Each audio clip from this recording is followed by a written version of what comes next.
Let me knock this meeting into order. I am Gil Cedillo. I am the Vice Chair of the Planning and Land Use Committee. I am here today, September 24th, 2013. I am making an effort to be here in place of the Chair and Council Member Jose Huizar. Let me make my personal statement. There are times in our lives where personal matters are more important, even more important than the matters before us today. And so we are here in prayer and supportive of our colleague, Mr. Jose Huizar, as he addresses family matters. And so I will stand here in his stead trying to move this agenda. I will do so in a manner that I hope is efficient and effective, that provides everyone with an opportunity and the due process they deserve, but also one in which we are as effective as we can be. I would like to note that we will continue first item 4. We will continue that till October 22nd. And on 4?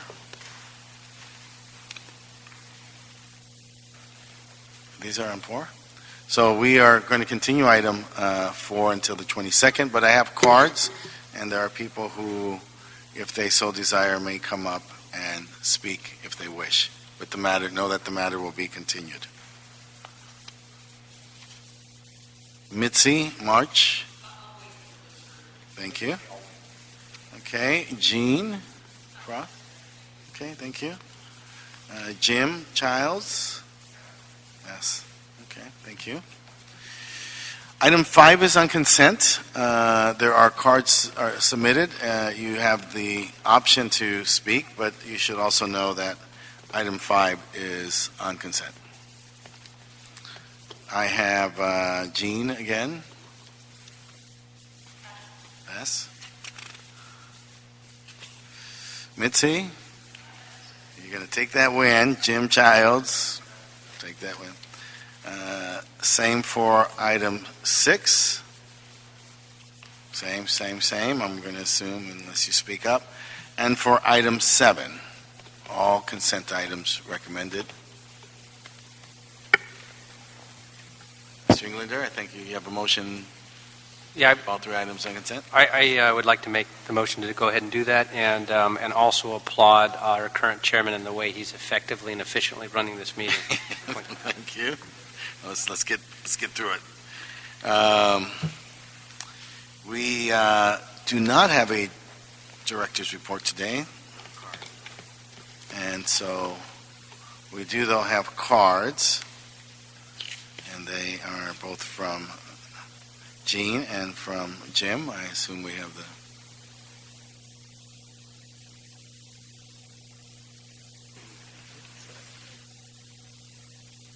Good afternoon. I just wanted to make a very brief comment on behalf of West Adams Heritage Association, and the comment is that historic preservation is a financial incentive.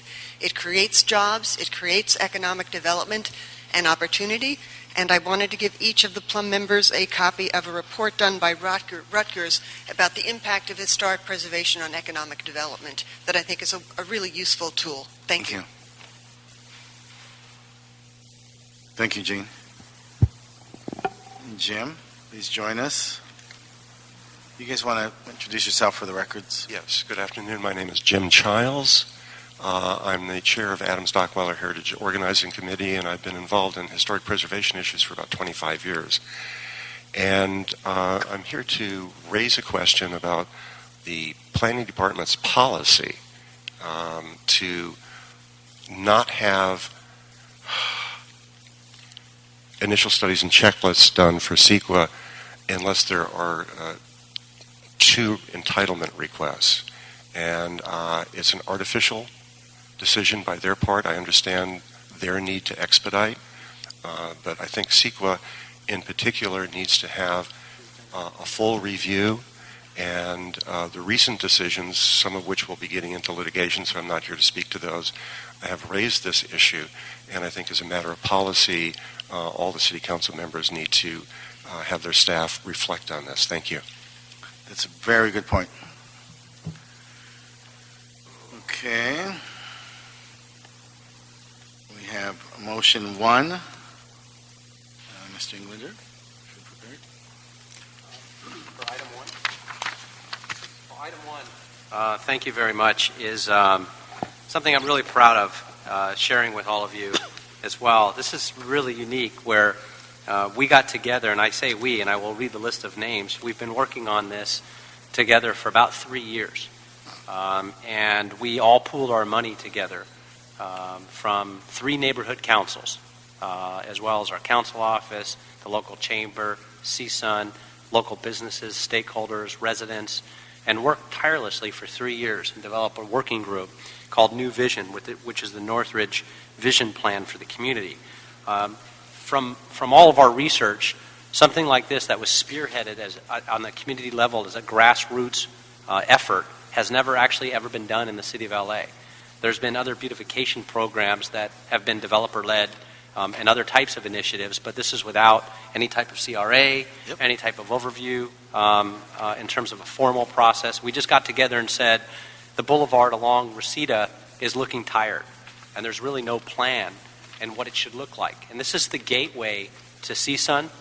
This is the gateway to the area around the Northridge Hospital, which is the medical area with all the other types of medical practices around that area as well. It came out of an effort from a bid, when bids go bad, a business improvement district that became defunct. And they didn't get recertified. And they installed these trash cans and planters many years ago. And then when the bid went bad, if you will, that sounds like an After Dark program on the History Channel, when bids go bad. When they became defunct, nobody was there to replace the planters, and the planters became trash cans themselves.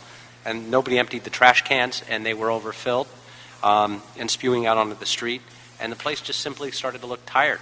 And so working with a lot of community volunteers, we developed plans to clean up the medians and the planters.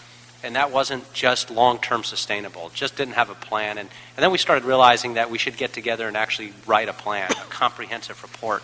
And so we brought together the Northridge East Neighborhood Council, the Northridge West Neighborhood Council, Northridge South Neighborhood Council, my office. I initiated this when I was a chief of staff with Greg Smith. So Greg, too, was very involved. It was led, we created a formal working group with our chair of the group, Steve Patel, Peter McCarthy, Colin Donahue, with CSUN, Wayne Adelstoon, who was the president CEO of the Northridge and the North Valley Regional Chamber of Commerce, Beverly Adler, Pam Branner, Megan Cottier out of our office, as well as Semi Park, Dennis DeYoung, Stephen Harris, Kelly Lord, Brittany McCarthy from CSUN Community Relations, Scott Sterling, Glenn Wilson, Barry Worth. She was with the mayor's office at the time. The Urban Design Assistance Team. We had the American Institute of Architects that were involved, the president of AIA for the Valley, Arthur Yanez, their executive director, Leslie Nathan, Dick Appel, Gerald Fecht, Joel Jaffe, an architect as well, Associate Professor Kahn, as well as Professor Lott, 4M Designs, Senior Vice President of Earth Systems, California, David Murray, Associate Professor Ponticus, Principal of Verde Concepts, Blair Seibert. And I'm reading all these names because I want to get them out on the record and thank everybody publicly. Principal of Verde Concepts as well, and Michael Silva, another AIA, Form Architectural Design, Dick Wagner is the owner of DWC, Nathan Wilson, another architect. We had a project direction where we hired the Mulholland Institute, Robert Scott, and many know Bob Scott for all his years of work. Michael Morrison was our research associate, and we also had Arthur Yanez as special thanks to him and his team, and Blair Seibert as well, that worked tirelessly on this. It's a lot of names and a lot of people. We put together these roundtables and where we brought in different stakeholders and residents and businesses and went through months of what did they want the boulevard to look like. And what we've done is we've created this incredible roadmap now, block by block, street by street, with what it looks like, with the concepts, with design concepts, with walkability, livability, and how we would want a university village to look like, how we want the different areas along the boulevard to be designed for the short, the medium, and the long-term effects, and something that would outlive us. And so what we've done is we've now put this plan together and a motion to adopt this plan as a guide for future development.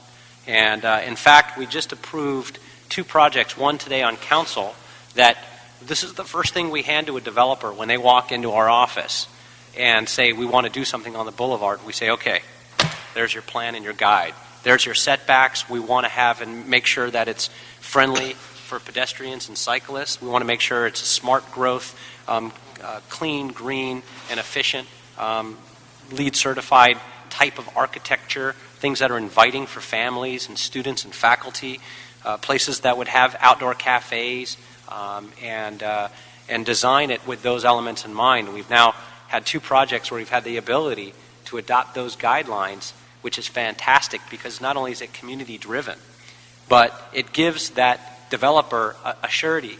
It in fact says, not only do we want you to build a project here, but we've already designed what you want it to look like. And so it saves a lot of effort, a lot of guesswork, and it sort of gives them that almost pre-approved entitlement, if you will, of what we want this community to look like.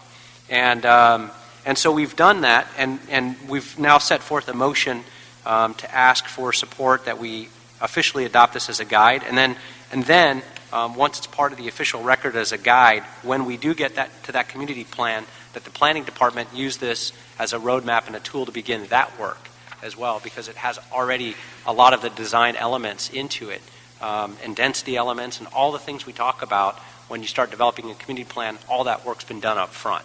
And so I'm very excited about the Northridge Vision Plan. We actually, when this comes to council, we have a holding date already, and I'm hopeful that we move this out of committee to do that. And we're going to have all of these people and many more come to council. It's going to be at the Valley Council meeting on October 4th. And we have a holding spot on the agenda for that as well. We're going to celebrate this new vision and Northridge Vision Plan. And I want to thank everybody that has been part of it, because it really is something to celebrate for the entire San Fernando Valley. CSUN, on a last note, for those of you who don't know, has a population of 38,000 students. It's one of the largest universities in Southern California, and they've done incredible work there, rebuilding. Now we're celebrating 20 years of the Northridge earthquake. I don't know if that's a celebration, but certainly a remembrance, but to talk about the great things we've done there. And they've virtually rebuilt this entire campus, but now one of the things we've also added is the Valley Performing Arts Center, which is an incredible, spectacular venue that if you haven't been there, I ask everybody to visit. It's absolutely magnificent. And with that, though, there's no place to walk and dine and shop and go to cafes. So it's a commuting architectural and entertainment space that people drive to, they go enjoy a show, and then they leave. And so we want the ability to develop that into a full community, and that's another benefit of the Northridge Vision Plan. Congratulations. Thank you. You've made this wholly participatory and democratic, authentic, and it brings certainty. No one will be surprised when they try to initiate development there. They'll know what to expect at the front.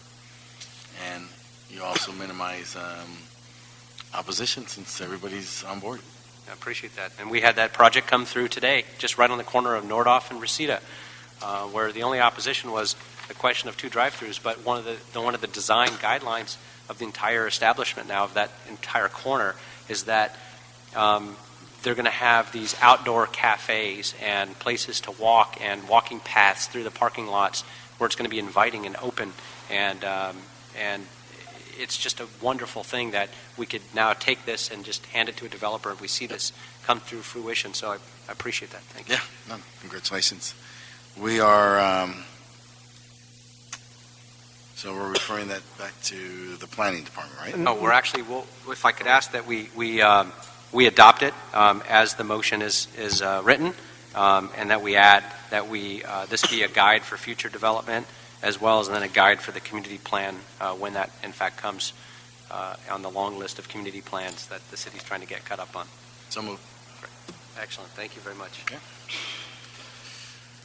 Item number 2, we have a zone change in CD3. Any cards? No cards. We have a report, and we can... Council members, I'm Daniel Scott, LA City Planning. This is a Lexus dealership on Ventura Boulevard. The site has been used as an auto dealership since 1971. In order to continue to use the site as a new car auto dealership and to meet the demands of corporate Lexus, a new single building facility needs to be constructed to house the vast majority of the service, storage, sales, and parking areas indoors. The proposed 72,000 square foot expansion includes a covered display area, enclosed service areas, and exterior and interior inventory storage, and will provide a dealership with the size of showrooms, size and number of service bays, and the number of layout of sales and service offices as required by Lexus. Staff recommends approval of the zone change. Isn't this the part where you say, and you get a car, and you get a car? I recommend approval. So moved. Thank you. Put that in the record. We are now on item 3, which is a general plan amendment and zone change in CD 13. We have 2 cards, and we are prepared to move this for approval. You are Cheryl. Actually, this is Shauna Bonson with the City Planning Department. My understanding was that the applicant and the architect submitted cards, and they were interested in withdrawing it so that it was on Excellent. consent. Because we are prepared to take a report and move this matter. Okay. So I'd make a recommendation that we go ahead and approve it as submitted. Excellent. So moved. So be it. Great. I want to thank all of you for being prudent and restrictive, holding back your urges to speak and allowing us to move this meeting forward in the absence of the chair. Godspeed, everyone. Should ask for public comment. Also ask for Yes. I don't want to... I'm asking for public comment. Well, excuse me, Mr. Chair, did you not ask for public comment earlier? Because I remember you were reading a couple of cards and asked some speakers to come up, and they sounded like they were talking about general comments. Were those the public comment cards? Those were itemized by the speakers as number 8, which is the director's report. So at this time, the chair is asking for speaker cards. All right, just want to clarify. General public comment. And Mr. Chair, there are no cards for general public comment, sir. Thank you. Everybody have a great day. Thank you.